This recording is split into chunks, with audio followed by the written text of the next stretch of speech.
evil happens when good men stand by and do nothing.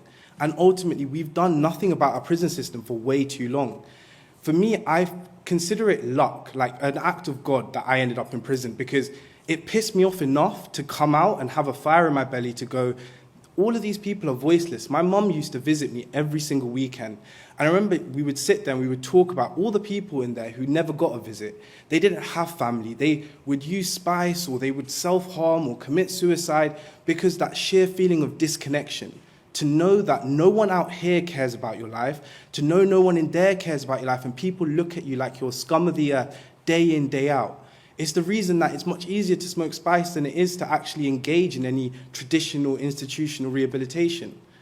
But I think the key element, and the thing that one of the reasons I feel really privileged to be invited here, is that throughout my experience in prison, nurses were the one place that there was safety.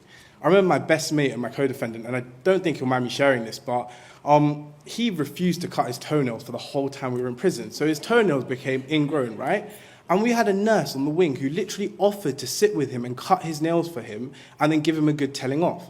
And I remember sitting there and thinking in my head going, like, that's a maternal, that's a nurturing instinct.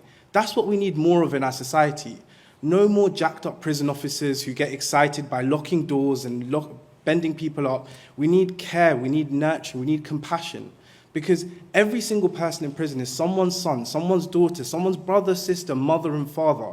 And they just didn't get the same opportunities we did. They didn't have the same luck in life. And I think we owe it to ourselves, if we care about this country, to care about the people in there, because ultimately it's the same compassion we'd show ourselves. I'm sure every single person here has broken the law, whether it's speeding, drinking and driving, hopefully not, but whatever it is, you could end up in that situation as easily as someone else in there, and to know that what you do and what you do in, day out, can come back around is important.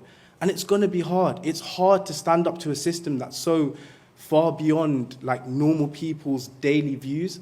And I think that's part of the responsibility. Everyone here is a witness to the truth of this nation and a witness to the fact that we can do something about it. To hear how far nursing has come in that period of time, I think has really shown us that progress is possible, but it takes people to do hard things. It takes people to be selfless and to sacrifice that safety and being liked and having that belonging in order to make that change. But yeah, thank you.